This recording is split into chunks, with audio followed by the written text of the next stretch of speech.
কাকদ্বীপ ও মন্দির বাজারের পর এবার জয়নগর থানার দক্ষিণ বারাসাতে ঠাকুরের মূর্তি ভাঙচুর, তীব্র উত্তেজনা এলাকায়। কোলা হিন্দু মানুষের সাহস নেই মুন্ডু টাকাটা কেউ বলতে পারবে না আমি মুন্ডু কেটেছি। এই যে মুন্ডুটা লাগানো আছে, এই মুন্ডুটা কি জন্য লাগানো আছে? লাগিয়েছে এইটা মুন্ডুটা লাগিয়েছে এটাই আমরা লাগিয়েছে এই কাজ সাজে পুলিশের কাজ সাজি আমরা মানা করছি আমাদের ধ্যান দিচ্ছে না। একটা মানুষকে বলে মুন্ডু লাগলে আমাদের সে কি বেঁচে যেত? একটা মানুষকে যদি আমি মুন্ডু কেটে দিতাম দিয়ে আবার একটা অন্য মুন্ডু না লাগাতাম। কাকদ্বীপ ও মন্দির বাজারের ঘটনার রেশ কাটতে না কাটতেই ফের দক্ষিণ চব্বিশ পরগনায় চাঞ্চল্য। জয়নগর থানার অন্তর্গত দক্ষিণ বারাসাত হরিনারায়ণপুর পঞ্চায়েত এলাকার শানের পাড়ায় শ্মশান সংলগ্ন মন্দিরের রাধাকৃষ্ণ ঠাকুরের সখীর মূর্তি ভাঙচুরের অভিযোগ উঠেছে। গভীর রাতে দুষ্কৃতীরা পরিকল্পিতভাবে মন্দিরে ঢুকে সখীর মূর্তির মুণ্ডচ্ছেদন করে বলে স্থানীয়দের অভিযোগ। ঘটনার খবর ছড়িয়ে পড়তেই সকালে এলাকায় উত্তেজনা ছড়ায়। স্থানীয় বাসিন্দাদের একাংশের অভিযোগ, ঘটনার পর পুলিশ প্রশাসন পাশের এলাকা থেকে অন্য একটি মূর্তির মুন্ডু এনে ভাঙা মূর্তিতে বসিয়ে দেয়। এমনকি পরে ঠাকুরের মূর্তি জলে ফেলে দেওয়ার ঘটনাও ঘটেছে বলে দাবি করেন স্থানীয়রা। এই অভিযোগকে কেন্দ্র করে জয়নগর থানার পুলিশের বিরুদ্ধে ক্ষোভ উগরে দেন বিক্ষোভকারীরা। ঘটনার প্রতিবাদে মন্দির চত্বরে জড়ো হয়ে বিক্ষোভ দেখান স্থানীয় বাসিন্দারা। তারা ঘটনার সঠিক তদন্ত, দোষীদের অবিলম্বে গ্রেপ্তার এবং মন্দিরের নিরাপত্তা বাড়ানোর দাবি জানান। পরিস্থিতি সামাল দিতে ঘটনাস্থলে জয়নগর থানার বিশাল পুলিশ বাহিনী মোতায়েন করা হয়েছে। এলাকায় টহলদারি জোরদার করা হয়েছে এবং যে কোনো অপ্রীতিকর পরিস্থিতি এড়াতে পুলিশ সতর্ক রয়েছে। এদিকে ঘটনায় এলাকায় তীব্র চাঞ্চল্য, ক্ষোভের সৃষ্টি হয়েছে। স্থানীয়দের বক্তব্য, একের পর এক ধর্মীয় স্থানে ভাঙচুরের ঘটনা জনমনে আতঙ্ক বাড়াচ্ছে। দক্ষিণ চব্বিশ পরগনা থেকে গোপাল শীলের রিপোর্ট, ডিএন নিউজ বাংলা। কিছু বলার অধিকার আছে? আমার বাচ্চা আছে, আমরা বড় হব, আমাদের নিয়ে গেলে কে বলবে?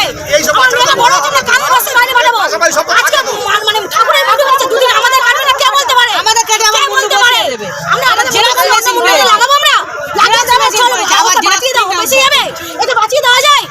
হ্যাঁ, আমরা যদি মরে যাই দুদিন বাদে আমার বউ বাচ্চা সবাইকে টেনে নিয়ে যাবে, কে বলবে? এই তো দুদিন আগে বাংলাদেশকে মেরে একটা ছেলেকে পুড়িয়ে দিয়েছে, আজকে ভগবানকে করেছে, দুদিন বাদে তোমার বউকে টানবে, মেয়েকে টানবে, এটা আমরা চাইছে, এটা চাইছে বলে তো আগে কিন্তু দিয়েছে। শুধু বলছে এটা অন্যজন করছে, অন্যজন করছে না। এত এত হিন্দু মানুষ আছে, এত মত করেছে, কেউ করবে না, এটা মুসলমানদেরই কাজ। হ্যাঁ, এই মন্দিরটা কারা কাটবে? কাটবেটা কে? কোন হিন্দু মানুষের সাহস নেই মুন্ডু টাকাটা কেউ বলতে পারবে না আমি মুন্ডু কেটেছি।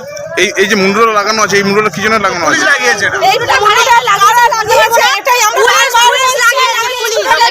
লাগিয়েছে এই কাজ সাজে পুলিশের কাজ সাজি আমরা মানা করছি আমাদের ধ্যান দিচ্ছে না। একটা মানুষকে বলে মুন্ডু লাগলে আমাদের সে কি বেঁচে যেত? একটা মানুষকে যদি আমি মুন্ডু কেটে দিতাম দিয়ে আবার একটা অন্য মুন্ডু না লাগাতাম, সে বেঁচে যেত? পুলিশ সব পারে, পুলিশ মুন্ডু তৈরি করতে পারে, এই মুন্ডু লাগানো হলো কেন? পুলিশ সব পারে, লাগানো হলো কেন? কাটা হচ্ছে, কাটা থাকবে, মুন্ডুটাকে কাটা হয়েছে, কাটা থাকবে। হয় কেন মুন্ডু লাগাছে? দাঁড়াবো না কেন? আমরা হিন্দু তো সবাই, তাহলে হিন্দুর পাশে এসে দাঁড়াই না। এখানে কোনো পার্টি চাই না, কিছু চাই না, এখানে পার্টি নিয়ে কেউ পুলিশ আজকে ঠাকুরের মুন্ডু তৈরি করছে, কালকে মানুষের মুন্ডু তৈরি করে দেবে। পুলিশের পাশে দাঁড়াতে চাই, যে হিন্দু হয়ে আমাদের সকাল থেকে মন্দিরের পাশে ঘেরতে দিচ্ছে না, এখন কেন চুপ করে আছে? এখন মুখটা খুলে জ্বালতে দেয় না। আমাদের ঠাকুর, আমাদের ঠাকুর তো আসো, আমাদের ঠাকুর শুধু আমরা তিনজন বলবো আমাদের ঠাকুর, সবাই আসো, তারপর তো বলবো আমাদের ঠাকুর।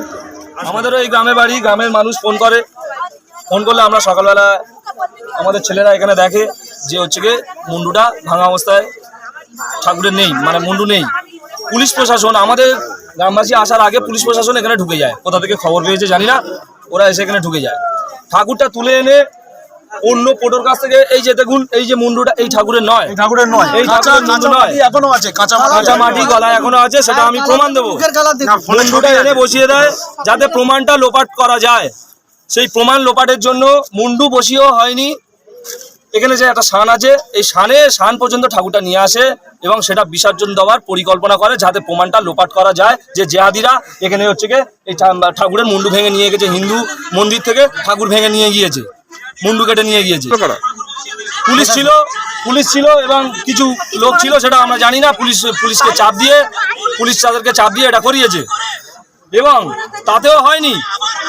বাইরে থেকে আর একটা সেম ঠাকুর সখী অর্ডার দিয়ে মোটোপাড়া থেকে নিয়ে আসছে এবং পুলিশ প্রশাসনের সিভিক ওখানে ওই অবধি এনেছে আমাদের ছেলেরা, সেটাও আমাদের কাছে ভিডিও আছে। এবার আমাকে বলুন, ওই সিভিক কেন ওই ঠাকুরটা এখানে আনলো? যদি না এই ঘটনা ঘটে থাকে তাহলে সিভিক ওই নতুন ঠাকুরটা এখানে কেন আনলো, কিসের জন্য আনলো? পুলিশ এখন বলছে আমরা করিনি, করিনি, অনেক কিছু বলছে, কিন্তু পুলিশ প্রশাসনের যে সিভিককে দিয়ে কিসের জন্য এখানে হচ্ছে কি ওই সেম টু সেম ঠাকুর ফটোপাড়া থেকে এখানে আনা হলো?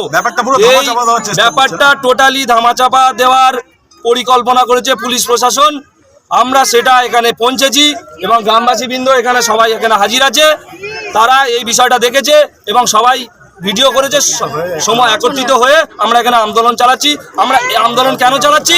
যে বারে বারে হিন্দু ধর্মের ওপরে হিন্দু মূর্তি ভাঙচুর হবে, আমরা এটা মেনে নেব না।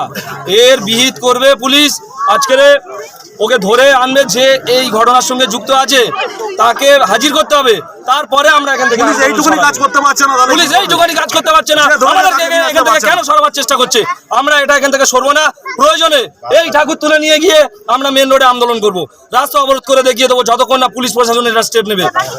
আমার নাম সনদ হালদার, সাধারণ গ্রামবাসী বৃন্দ।